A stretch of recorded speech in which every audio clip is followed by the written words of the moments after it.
You are listening to the Sew Now What podcast with Lana Manikowski, episode number 84. Well, what a weekend it was. This weekend was the Other's Day brunch on Saturday.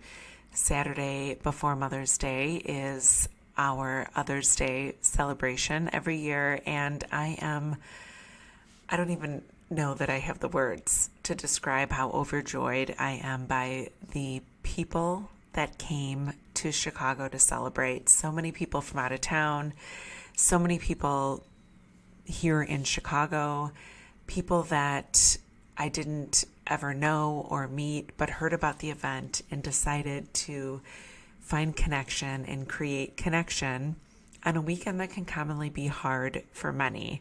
So the Other's Day brunch was an absolute success, so much so that it got national media coverage on News Nation Network. So if you haven't had a chance to watch it, go to my Instagram page. You'll be able to watch it, or you can go to my Facebook page. I'll probably link it into my YouTube page, but it was a beautiful story. And the reporter that covered it, ironically, her father was is a reproductive endocrinologist.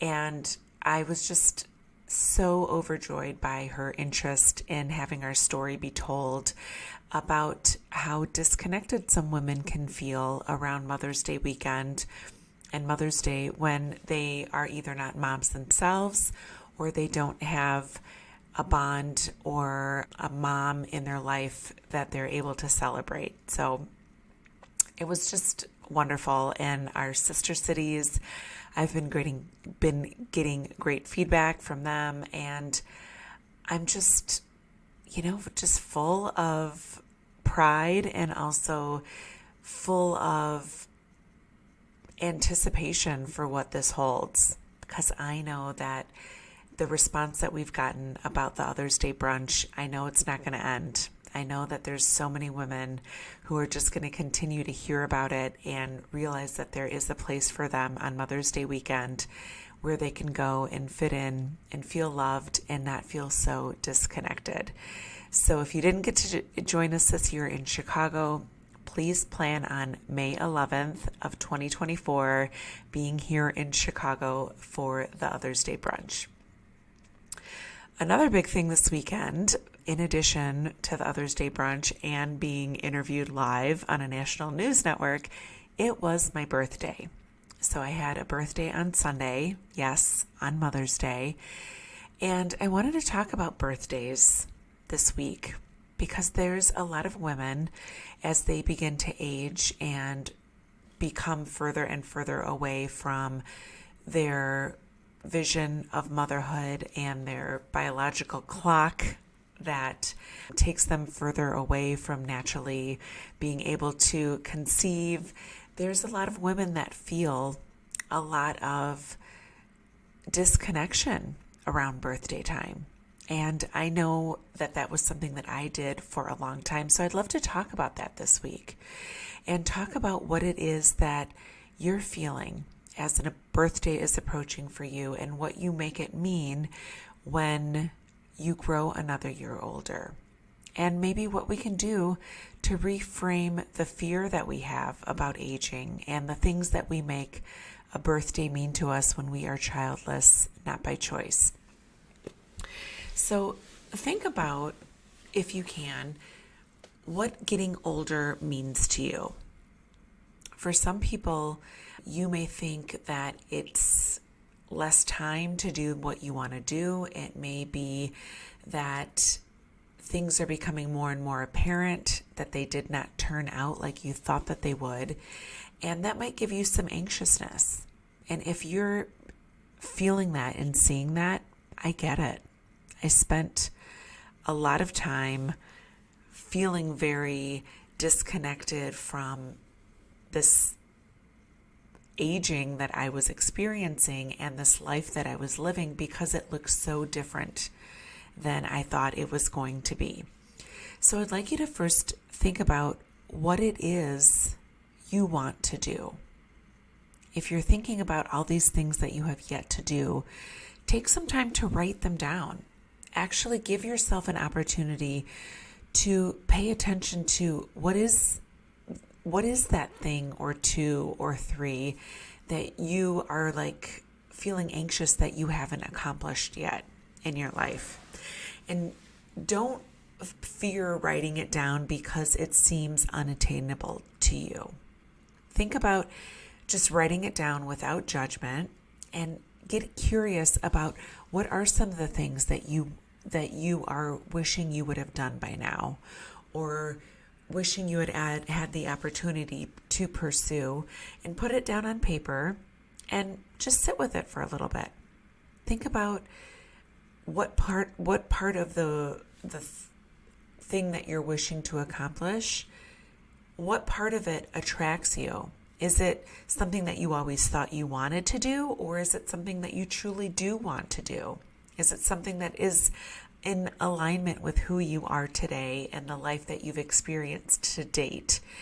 And if it's something that you thought you always wanted to do, but it truly doesn't really have an interest to you, but you feel like because you committed to it so many years ago that it's something that you should still be accountable to achieve, be okay with letting go of that and saying, where I'm at today, that is just not something that's of interest to me anymore. And let it take its weight off you and let yourself just put it aside and say, you know what? I've changed my vision and changed my interest level, and that's just something that I don't have a desire to achieve in my life anymore.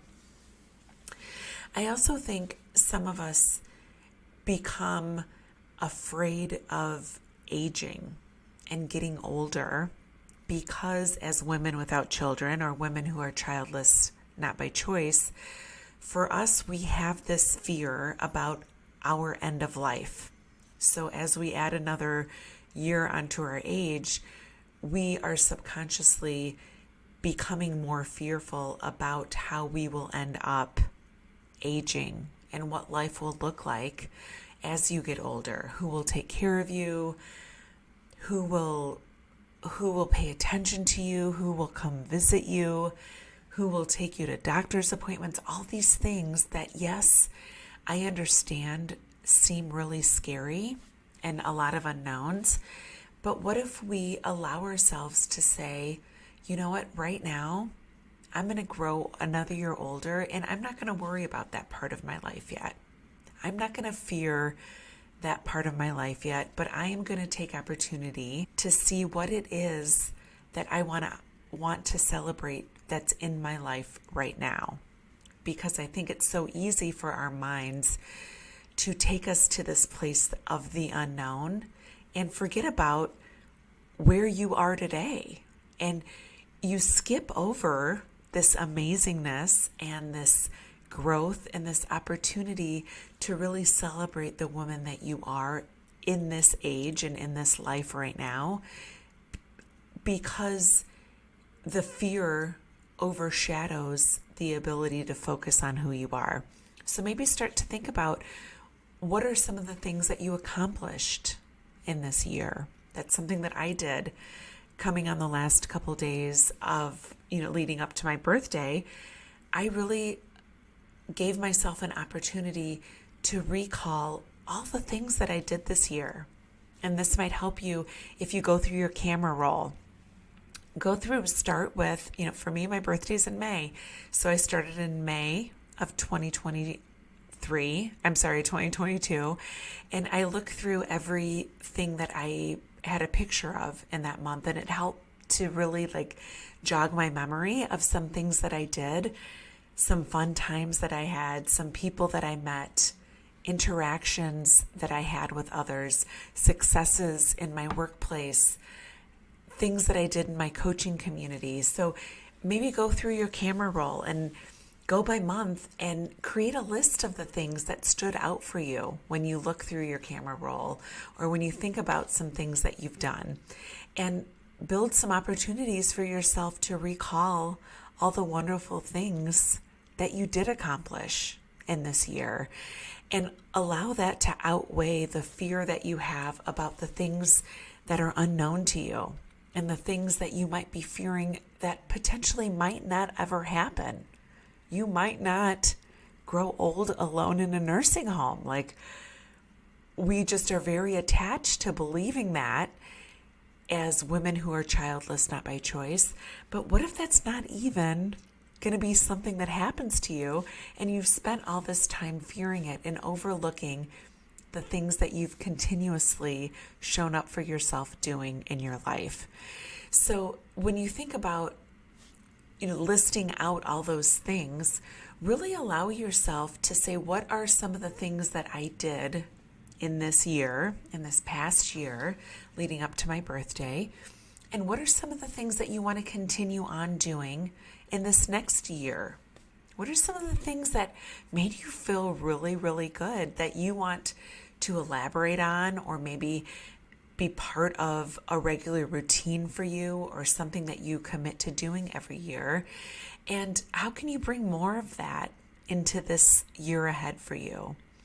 So some ideas to think about, because I understand how growing older can feel very fearful for you, but it doesn't have to.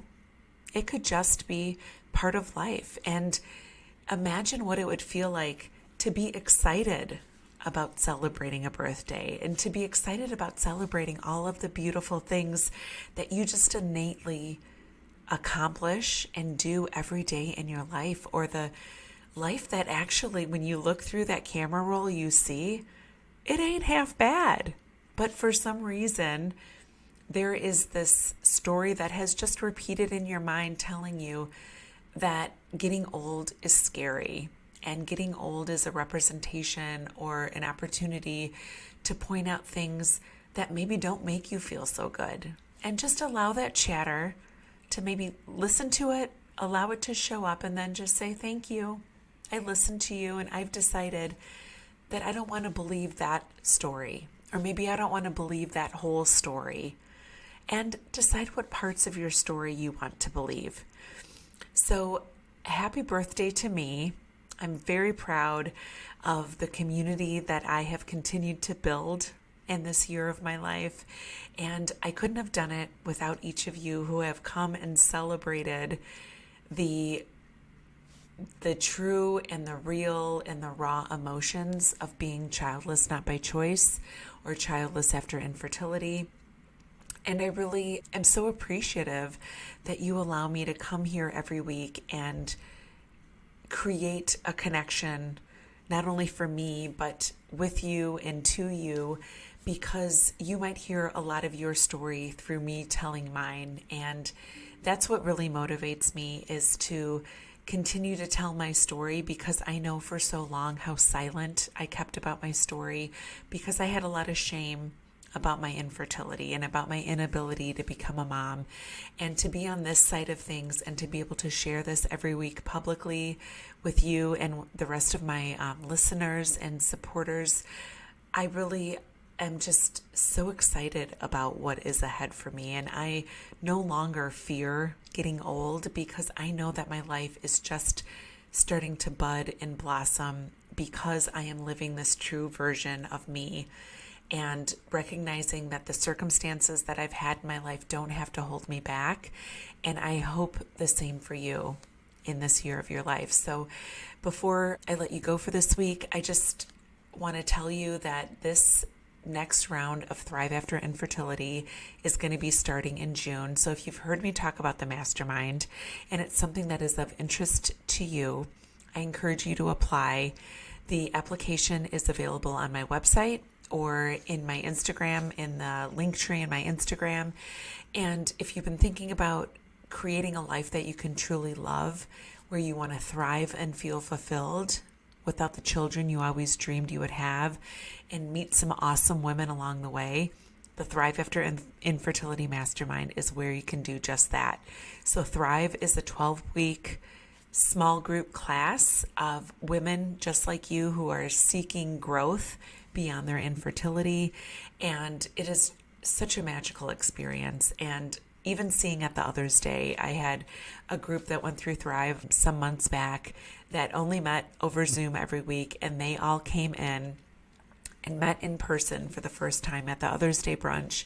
And it was just so beautiful to see this connection that they had to each other because of their time in the Thrive After Infertility Mastermind. So if you've been thinking about Thrive, I encourage you to join. It is just so magical and such an opportunity to really grow and create this life that you are so deserving of, even though you didn't have the children you always dreamed you would. So have a beautiful week. Thank you to everyone for supporting me on the Others Day and for your beautiful birthday wishes. Have a beautiful week. And remember, it is never too late to discover your meaning. I'll talk to you next week.